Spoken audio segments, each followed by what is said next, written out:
여러분 반갑습니다. 말씀의 빛 성경 강의 시간입니다. 우리가 역대하 말씀 묵상하고 있는 중입니다.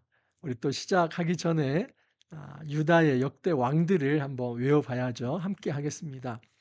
르호보암, 아비야, 아사, 여호사밧, 여호람, 아하시야, 아달랴, 요아스, 아마샤.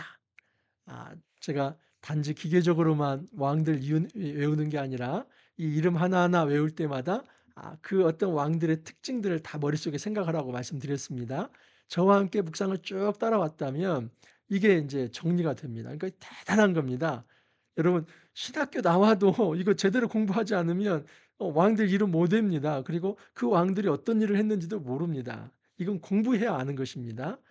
정말 우리가 이 구약의 이 역사서는 아주 중심이 되는 허리와 같은 이제 그런 성경인데 여기에 유다 왕들 전체 이름을 알고 그 왕들이 어떤 일들을 했는지를 아는 것은 구약에 있어서 이해 폭이 그냥 이렇게 넓어지는 거라고 볼 수 있습니다. 왜냐하면 역사적 배경을 아는 거기 때문에 그렇죠.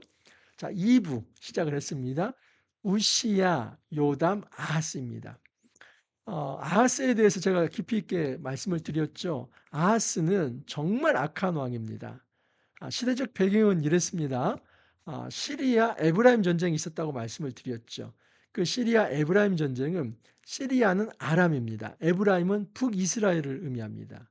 그래서 아람의 르신과 북이스라엘 왕 베가가 연합을 했습니다. 그리고 남유다 아하스에게 우리와 함께하자. 우리가 함께 이 세 나라가 뭉쳐 가지고 북쪽에 있는 아수르 신흥 제국을 대항하자. 이런 어떤 모의를 했습니다. 그런데 거기에서 아하스가 발을 뺍니다. 그러자 그 안갚음으로 시리아 에브라임, 다시 말해서 아람과 북이스라엘이 연합을 해서 남유다를 치려고 한 것이죠. 그때 아하스가 누구에게 손을 내미냐면 북쪽에 있는 아수르 제국에게 손을 내밉니다. 그래서 외세를 이용해서 북이스라엘의 어떤 남하를 견제하려고 한 것이죠. 근데 여러분 이 외세를 끌어들인 결과가 어떻게 됐냐면 아수르가 결국은 아람과 그리고 북이스라엘을 다 점령을 해 버립니다.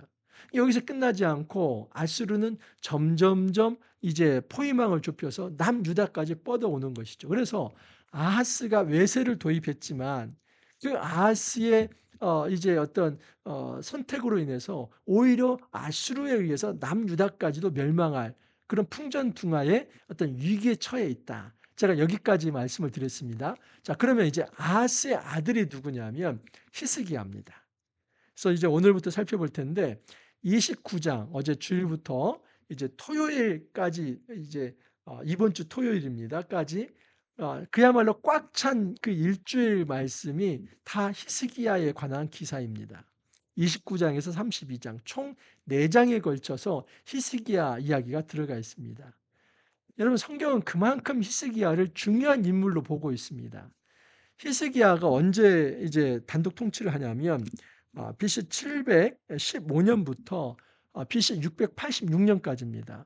남유다가 망한 게 BC 586년이기 때문에 히스기야 사후 100년 후에 이제 남유다가 망합니다. 자, 그런데 사실은 이 사네립이라고 하는 아수르 왕이 언제 쳐들어오냐면 BC 701년에 쳐들어옵니다. BC 722년에 이미 북이스라엘은 함락이 됐고 그리고 그 후에 이제 히스기야가 남유다의 왕이 되는데 북이스라엘이 망한 지 한 20년이 지난 701년에 이 아수르의 사네립이 어마어마한 군대를 이끌고 침공해 옵니다. 그러니까 이때는 거의 나라가 완전히 포위돼 가지고 북이스라엘처럼 멸망 직전이었습니다. 근데 이것을 견뎌내고 남유다가 더 100년을 지속합니다. 근데 그 100년을 지속하는 데 있어서 결정적인 역할을 한 사람이 히스기야입니다. 그렇기 때문에 이 히스기야가 강조가 되고 그렇게 많은 장에 걸쳐서 히스기야의 공적을 이제 기록해 놓은 것입니다. 자, 29장 이제 주일 말씀 1 절부터 월요일 날 말씀 36절까지 29장 전체를 한번 살펴보도록 하겠습니다. 자, 우선 히스기야의 배경을 한번 보겠습니다. 히스기야가 왕위에 오를 때 나이가 25세라 예루살렘에서 29년 동안 다스리니라.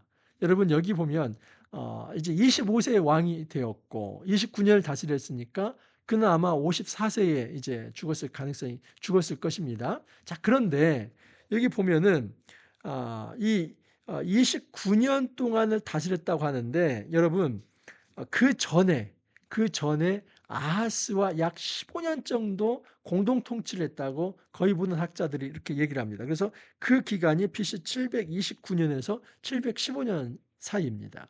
아하스는 전무후무한 악한 왕이지 않습니까? 근데 그런 악한 왕이 아버지인데도 히스기야는 정말 어떻게 보면 이스라엘사에서 가장 위대한 성군, 뒤에 보면 이제 요시아가 나오지만 정말 이 역사에서 획을 그을 만한 선한 왕이 히스기야인데 그 악한 아버지에서 어떻게 이런 정말 선한 왕이 나올까? 이런 어떤 그 역사의 아이러니가 있고, 또 하나는 히스기야 다음이 여러분 므낫세입니다. 근데 이 므낫세는 어떻게 그렇게 또 히스기야 아버지는 그렇게 선한데 므낫세는 또 악할까? 그리고 므낫세의 아들이 아몬이고 아몬의 아들이 요시아인데 요시아는 어떻게 이 자기 할아버지 므낫세는 그렇게 악한데 요시아는 그렇게 성군일까? 정말 역사의 아이러니입니다. 자, 그런데 한 가지 먼저 정리해야 할 것은 히스기야는 여러분 북이스라엘의 멸망을 목도한 사람입니다. 그러니까 BC 722년에 망했다고 했죠. 그런데 공동 통치를 729년에서 715년 사이에 했기 때문에 아버지와 공동 통치를 할 때 북이스라엘이 망하는 것을 봤습니다. 그러니까 히스기야는 아, 아하스가 하나님을 버리고 그리고 아수르를 의지하려고 했지만은 결국 그 아수르가 북이스라엘 멸망시키고 남유다도 멸망시키려고 한다는 것을 히스기야는 이 역사의 교훈 속에서 깨달은 것입니다. 이 모든 것을 깨달은 것이죠. 그리고 또 하나 히스기야의 어떤 배경이 하나 있는데 그의 어머니입니다. 그의 어머니의 이름은 아비아요 스가랴의 딸이더라. 여러분 저번에 요담의 어머니가 사독의 딸이라고 했죠. 이 사독은 대제사장이라고 말씀을 드렸죠. 근데 여기 스가랴 역시도 그 제사장 집안입니다. 그러니까 어찌 보면은 이렇게 자기 아버지 아하스가 악함에도 불구하고 히스기야가 성군으로 그렇게 세워질 수 있었던 것. 마찬가지 요담도 마찬가지입니다. 요담이 그렇게 성군으로 세워질 수 있었던 것은 제사장 가문의 어머니의 역할. 그리고 여기 또 마찬가지로 그의 어머니 스가랴, 아비야죠. 아비야인데 스가랴의 딸. 그래서 어머니의 이 경건이 히스기야에게 굉장히 중요한 영향을 끼쳤다라고 볼 수 있죠. 우리가 자녀를 믿음으로 양육할 필요가 여기에 있습니다. 이 부모의 선한 영향이 자녀에게 그렇게 끼칠 수 있다는 것이죠. 자, 히스기야가 그의 조상 다윗의 모든 행실과 같이 여호와 보시기에 정직하게 행했다. 그래서 아주 선한 칭찬을 받습니다. 자, 그러면 히스기야의 가장 중요한 업무는 무엇이었는가? 그 통치 초기에 중요한 업무는 아하스가 더럽히고 유린한 성전을 깨끗하게 하고 성전에서 성전 제사, 예배를 되살리는 것입니다. 이것이 히스기야가 한 가장 중요한 이 개혁입니다. 여러분 히스기야 시대가 어떤 시대냐면 보십시오. 722년에 북이스라엘이 망했다고 했죠. 근데 북이스라엘이 망할 때 북쪽에 있는 대거 선지자들이 다 남하합니다. 그래서 죄송합니다. 남하에서 히스기야의 왕에게 선한 역할을 합니다. 여러분 북이스라엘 왕들은 악하지만 오히려 선지자들은 남쪽보다는 북쪽에 많았습니다. 왜 그랬겠습니까? 왕들이 하도 잘못을 하니까 그 잘못을 지적해야 할 선지자가 북쪽에 더 많았던 것이죠. 그런데 북이스라엘이 완전히 아수르에서 망할 때는 더 이상 북쪽에 거할 수가 없었죠. 그래서 대거 북쪽에 있는 선지자가 남쪽에 옵니다. 그래서 이때에 히스기야에게 굉장히 선한 영향을 끼친 것이죠. 북이스라엘에서 왔던 그 선지자들이 선한 영향을 끼치고 그 결과 히스기야가 이 종교 개혁을 할 수 있는 배경이 되었다라고 볼 수 있습니다. 자, 3절 이하를 보면 첫째 달에 여호와의 전 문들을 열고 수리하고, 여러분 이 말은 무슨 얘기입니까? 그동안 여호와의 문, 성전 문이 닫혀 있었다는 것이죠. 실제로 그랬습니다. 여러분 그의 아비 아하스는 성전 문을 닫아 버렸어요. 그리고 성전 안에 이방의 제단을 세우고 이방 제단을 통해서 하나님 앞에 다른 이방 신에게 제사했겠죠. 그 아주 더러운 짓을 한 사람이 아하스입니다. 그러니까 성전 자체를 완전히 더럽히고 유린한 사람이 아하스입니다. 자, 그런데 히스기야는 그 정반대로 그 성전을 깨끗하게 하는 일을 하고 있죠. 그래서 일단 성전 문을 엽니다. 열고 제사장들과 레위 사람들을 동쪽 광장에 모으고 그들에게 이르되, 레위 사람들아 내 말을 들으라. 이제 너희는 성결하게 하고 너희 조상들의 하나님 여호와의 전을 성결하게 하여. 순서가 있습니다. 성전을 성결하게 하는 거, 이 카다쉬라고 하는데, 이 카다쉬는 거룩하게 한다는 말입니다. 성전을 거룩하게 하는 일에 있어서 먼저는 그 레위인들과 제사장들을 거룩하게 합니다. 그래서 여러분 이 히스기야가 얼마나 철저하게 개혁을 하는지 모릅니다. 단지 어떤 형식적 개혁을 하는 게 아니라 그 종교 지도자들, 그들을 먼저 성결하게 구별하고, 그리고 그들이 성전을 비로소 성결하게 하는, 거룩하게 하는 일을 합니다. 여러분 이것은 출애굽기 19장의 전통을 밟은 것입니다. 자, 출애굽기 19장 22절, 21절, 22절 보면, 여호와께서 모세에게 이르시되 내려가서 백성을 경고하라. 백성이 밀고 들어와 나 여호와께로 와서 보려고 하다가 많이 죽을까 하노라. 또 여호와에게 가까이 하는 제사장들에게 그 몸을 성결히 하게 하라. 나 여호와가 그들을 칠까 하노라. 우리 하나님이 이제 시내산 언약을 모세와 맺는데 첫 번째 경고를 하는 것은, 백성들 함부로 성결하지 않은 상태로 내게로 가까이 오게 하지 마라. 그러다가 그들 죽을 수 있다. 그리고 이제 이 모세만 이제 그 시내산 위로 올라오는데, 제사장들은 이제 중턱, 이 어떤 장로들은 중턱까지 올라갈 수 있습니다. 근데 그들 역시도 몸을 구별하고 몸을 성결하게 하라. 이 성결은 여러분 정결과 조금 또 다릅니다. 우리는 정결과 성결을 똑같이 생각하는데, 정결이라고 하는 것은 몸을 깨끗하게 하는 게 정결이고 성결은 거룩하게 하는 겁니다. 그래서 이 카다시라고 하는 것은 거룩하게 하다, 성결케 하다는 것은 거룩하게 한다 하는 의미입니다.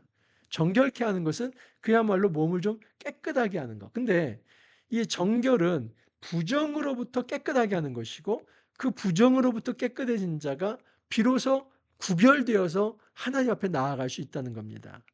이 카다시, 이건 동사로서 거룩하게 하다는 것이고, 카도시 하면 형용사로서 거룩한, 이런 의미가 있습니다. 그래서 대개 이제 이 거룩을 카도시라고 얘기를 합니다. 카도시. 원래는 이제 명사로 코데시 그러지만은, 이 카도시라고 하는 이 거룩이라는 말은 본래 의미가 구별이라는 의미예요. 그러니까 너희 몸을 성결하게 하라. 그러니까 기본적으로 몸을 씻으면서 깨끗하게 하는 것인데, 그 모든 과정에서 너희 몸을 구별시키라는 거예요. 하나님이 왜 구별을 중요하게 여길까요? 하나님 자체가 구별된 존재, 거룩한 존재이기 때문입니다. 그래서 제사장들이 성결하게 해야 하는 이유는, 하나님이 거룩하신 분으로서 성전에 계시하는데 성전 자체가 다 부정해지고 그리고 더러워져서 하나님 영광이 임할 수가 없지요. 그래서 먼저는 제사장이 자신의 몸을 거룩하게 함으로써, 그리고 성전을 거룩하게 하고 다시 거룩하신 하나님이 임재하실 수 있도록 하라는 것이지요. 그래서 여러분 성전의 보수, 그리고 성전을 정화시키는 것, 성전을 성결케 하는 것은 결국 하나님의 임재가 다시 임하도록 하는 작업입니다. 아하스 때 여러분 하나님이 임할 수 없지요. 그 이방신을 섬기고 몰렉에게 자녀를 드리는 그 몰렉 제사를 드리는데 어떻게 하나님이 임할 수 있습니까? 그래서 히스기야의 개혁은 이제 모든 예배가 다 망가지고 이 땅에 그야말로 황폐하고 황무해졌는데, 영적으로 황무해진 것입니다. 그 예배가 사라진 이 땅에 성전을 정결케 하심으로써, 정화함으로써 예배가 살아나게 한 것입니다. 그래서 히스기야의 개혁은 예배의 개혁이다. 예배를 되살리는 것이다라고 볼 수 있습니다. 이건 오늘날도 마찬가지입니다. 우리가 종교 개혁을 한다고 할 때 결국 예배의 개혁입니다. 예배가 너무나 세속화되었고 예배가 너무나 구별되지 못한 상태로 그냥 그렇게 더러워지고 혼합되어 버렸습니다. 여러분 구별되어야만 합니다. 예배가 제사가 구별되어서 하나님 앞에 거룩해야만 하는데 그 거룩한 예배가 이 세속화 과정을 통해서 더러워진 것이죠. 그래서 오늘날도 우리가 종교 개혁을 해야 한다면 바로 이 예배 개혁입니다. 그리고 예배 개혁을 이루어야 할 그 말씀 사역자들, 교회 지도자들이 거룩해야 한다는 것이 오늘 말씀에 있어서 우리가 적용해야 할 적용점이다라고 볼 수 있습니다.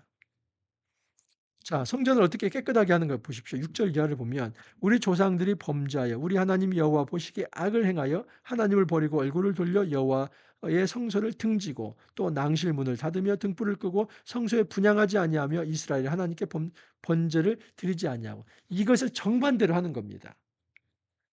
그 조상들 그러니까 가장 가까운 조상은 누구일까요? 히스기야의 아버지 아하스죠. 아하스가 다 한 일들입니다. 하나님을 버렸습니다. 얼굴을 돌려서 여호와의 성소를 등졌습니다. 그리고 낭실문을 성전문을 닫았습니다. 등불을 꺼버렸습니다. 이건 있을 수 없는 것이죠. 성전 등불을 끈다는 것은 여러분 하나님의 임재를 거부하는 것이죠. 성전 등불은 결코 꺼서는 안 됩니다. 지성소는 흑암 가운데 있지만 성소는 완전하게 낮이고 밤이고 그 등불이 있어야만 합니다. 근데 그 등불을 껐다고 합니다. 성소에 분향하지도 않았다. 그러니까 아하스 시대에 완전히 건물이 성전은 살아 있지만 건물은 존재하지만 거기에 여호와의 신앙과 여호와의 예배가 다 사라진 것이죠. 근데 바로 히스기야가 그것을 개혁시킵니다. 히스기야가 이런 얘기를 하죠. 여호와께서 유다와 예루살렘에 진노하시고 내버리사 두려움과 논란과 비웃음거리가 되게 하신 것을 너희가 똑똑히 보는 바라. 이로 말미암아 우리 조상들이 칼에 엎드려지며 우리의 자녀와 아내들이 사로잡혔느니라.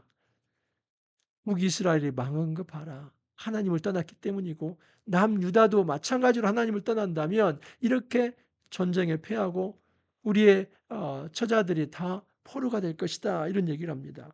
이제 이스라엘 하나님 여호와와 더불어 언약을 세워 그 맹렬한 노를 우리에게서 떠나게 할 마음이 내게 있노니 이게 지도자의 마음입니다. 여러분 지도자는 이거 해야만 합니다. 가장 앞장서서 일반 성도들이 생각하지 못하는 것을 해야 하는데 이 예배가 바로 세워지지 못하고 예배가 세속화되고 예배가 구별되어서 하나님 앞에 드려지지 못할 때 그거 하자는 겁니다. 이것을 했을 때 하나님께서 다시 이스라엘과 언약을 맺으시고 이스라엘을 다시 세우실 거라는 겁니다. 내가 바로 왕으로서 이 일을 하겠다. 그렇게 얘기를 합니다. 네 아들들아 이제는 게으르지 말라. 여호와께서 이미 너희를 택하사 그 앞에서 서서 수종드로 그를 섬기며 분향하게 하셨느니라. 네 아들들아는 이 제사장들과 레위인들을 일단 얘기하는 겁니다. 그러면서 게으르지 말라. 자꾸 충성된 종이 되라는 것이죠. 내가 개혁 의지를 가졌는데 나 혼자 이것을 할 수 없다. 이제 제사장들과 레위인들이 함께 동참해서 이 예배 개혁을 좀 해보자. 이렇게 좀 독려하고 있는 것입니다. 그래서 12절 이하를 보면 이제 대거 레위인들이 동원이 됩니다. 이에 레위 사람들이 일어나니 곧 그아세 자손 중 쭉 나옵니다. 그리고 14절 이하로 보면 헤만의 자손 중 여우엘과 시므이와 여두둔의 자손 중 스마야 우시엘이라. 이들은 주로 여러분 찬양을 하는 이들입니다. 그들이 그들의 형제들을 모아 성결하게 하고 들어가서 왕이 여호와의 말씀들을 명령한 것을 따라 여호와의 전을 깨끗하게 할세. 그래서 이제 왕이 선한 의지를 가졌고 그리고 제사장들을 이제 성결하게 준비하게 하면서 그들이 성전을 깨끗하게 하도록 한 것입니다. 첫째 달 초하루 그러니까 이것은 이 단독 통치를 하는 첫째 달 그 초하루 처음을 바로 이 개혁으로 첫 발을 시작한 겁니다. 아하스 아버지와 공동 통치를 할 때 그는 이제 아버지가 왕이기 때문에 이것을 할 수 없었어요. 하지만 아버지가 죽은 후에 그가 첫날 첫째 달 첫 이제 공식 사물을 개혁으로 시작을 합니다. 첫째 달 초하루에 성결하게 하기를 시작하여 그 달 초파일에 여호와의 낭실에 이르고 8일 동안 여호와의 전을 성결하게 하여 첫째 달 16일에 이르러 마치고, 그래서 한 16일 동안 완전하게 성전을 청결하게 합니다. 히스기야 왕을 보고 이르되 우리가 여호와의 온 전과 번제단과 그 모든 그릇들과 떡을 진설하는 상과 그 모든 그릇들을 깨끗하게 하였고, 이것은 성결화 작업을 한 것입니다. 자, 그러면 성전을 성결하게 했다면 그 다음에 뭐가 이루어져야 합니까? 제사가 이루어져야죠. 그래서 29장 20절부터 36절까지는 그 제사를 이제 새롭게 하는 거, 우리로 말하면 예배를 되살리는 것이지요. 20절 이하를 보면 히스기야 왕이 일찍 일어나 성읍의 귀인들을 모아 여호와의 전에 올라가서 숫송아지 7마리와 순양 7마리와 어린 양 7마리와 순염소 7마리를 끌어다가 나라와 성소와 유다를 위하여 속죄 제물로 삼고, 여러분 7이라고 하는 숫자가 반복이 되죠. 완전수입니다. 여러분 대속죄일이 언제입니까? 7월 10일 있죠. 그리고 나팔절은 언제입니까? 나팔을 붕 부는 거 7월 1일 나팔을 붕 붑니다. 그리고 이제 그 초막절은 언제입니까? 7월 15일이죠. 그래서 7월이 이스라엘에서는 하나의 새해입니다. 새해. 물론 이제 이게 그 유대력이기 때문에 오늘날에는 아마도 한 9월 내지 10월인데 그 날을 그 새해로 봅니다. 특별히 이제 욤키프로 대속죄일을 굉장히 중요하게 생각하죠. 이런 7월에 이 대속죄일이 있습니다. 7월 10일. 그런데 여러분 여기 보면 7마리, 숫송아지 7마리, 순양 7마리, 어린 양 7마리. 그것을 통해서 하고자 하는 것은 뭐냐면 속죄제. 히브리어로 말하면 하타트 그럽니다. 이 하타 하면은 범죄하다 이런 말입니다. 그러니까 하타트 하면은 이 죄를 다루는 제사. 그래서 속죄제라고 하죠. 레위기 1장에서 7장에 보면 5대 제사가 있죠. 번제, 소제, 화목제, 속죄제, 속건제 5가지 제사인데 나중에 제가 레위기를 한번 다룰 기회가 있다면 아주 자세하게 좀 말씀을 드릴 필요가 있습니다. 제가 전공한 부분이기 때문에 그렇습니다. 아마도 내후년에는 이제 레위기가 나올 수 있는데, 여러분 여기 속죄제는 죄를 다루는 거예요.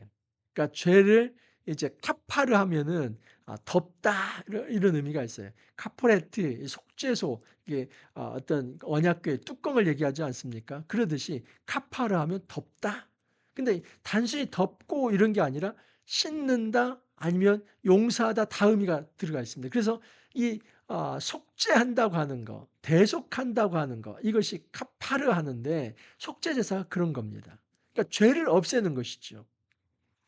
속죄제가 중요한 이유가 있습니다. 그것은 아하스 또 그 선대위에 왕들이 완전히 성전을 유린하고 더럽히고, 그리고 그곳에서 우상을 섬기고 이스라엘이 완전히 하나님을 떠났기 때문에 그 사회를 다시 돌이키기 위해서는 뭐가 전제가 되었냐면 회개와 죄 용서 받음이 전제가 되는 것이죠. 그 일을 지금 바로 히스기야가 하고 있는 것입니다.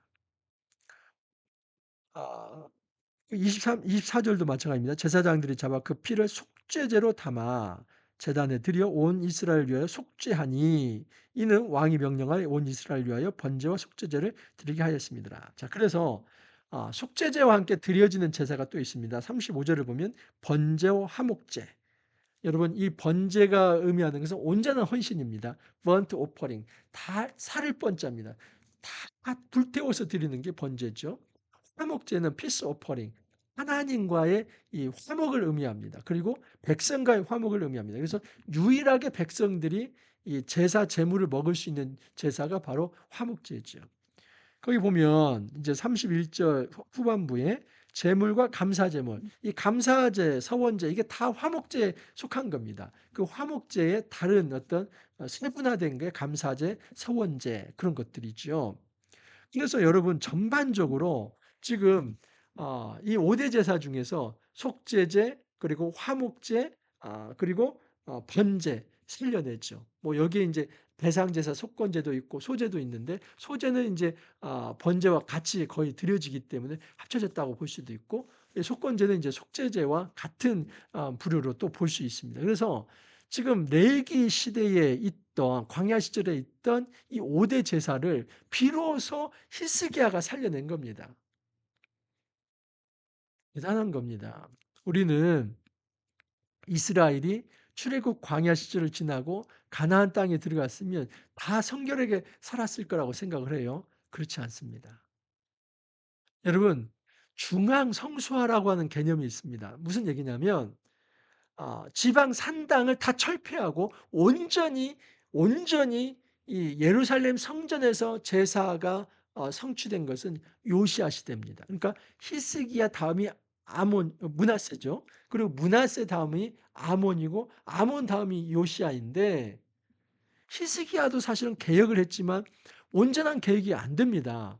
나중에 보면은 산당 제사가 여전히 남아 있어요. 하지만 이 산당까지도 철폐하고 온전히 중앙 성소화를 이뤘던 사람이 요시야입니다. 그러면 요시야 이후는 이제 거의 미끄럼틀 타듯이 이스라엘이 망하거든요. 히스기야 사후 100 년이니까 요시야 이후는 뭐 50 년도 안 남았을 것입니다.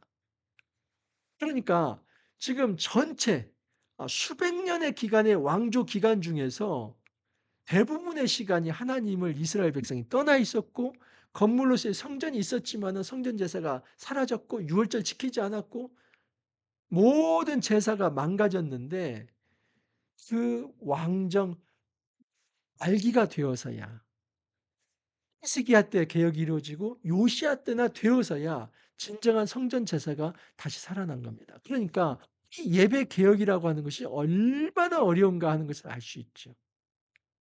인간 안에 못된 습성이 있습니다. 죄의 습성이 있습니다. 그건 뭐냐면 내가 가지고 있는 이 어떤 그 혼합주의적 우상 숭배의 속성을 가지고 하나님까지도 보려고 하는 것이지요. 여러분, 하나님이 제일 싫어하는 것이 바로 이 혼합주의입니다. 산당 제사가 그 혼합주의 본산이라고 말씀드리지 않았습니까? 근데 그 산당 제사 혼합주의를 완전히 뿌리 뽑고 온전한 성결화 작업, 성전 정화 작업을 통해서 온전히 하나님을 예비케 하는 그 먼저의 단초를 마련한 사람이 히스기야이고 그것을 완성한 사람이 요시야라고 하는 사실. 그만큼 예배 개혁은 어려운 일입니다. 우리가 많은 시간을 들여야 하고 에너지를 들여야 하고 우리 열정을 다하고 의지를 가져야만 이 예배 개혁이 이루어지는 것입니다. 여러분, 예수님께서 마태복음 마태복음 21장이죠.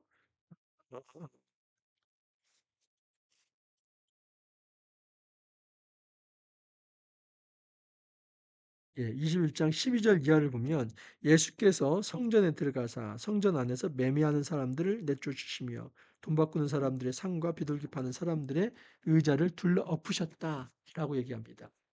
예수님께서도 성전 청결 작업을 하지 않습니까? 결국은 예배를 개혁시키는 것이 히스기야도 마찬가지고 예수님도 마찬가지고 주 사역이었다 하는 것을 알 수 있죠. 우리 삶의 황무해진 예배, 황폐해진 예배 우리가 다시 살려내길 바랍니다. 세속화된 이 땅에서 진정한 예배를 다시 회복시켜서 하나님 앞에 영광 돌리고 주님을 기쁘게 하는 그 귀한 삶 함께 살아갈 수 있기를 간절히 소망합니다. 기도합니다.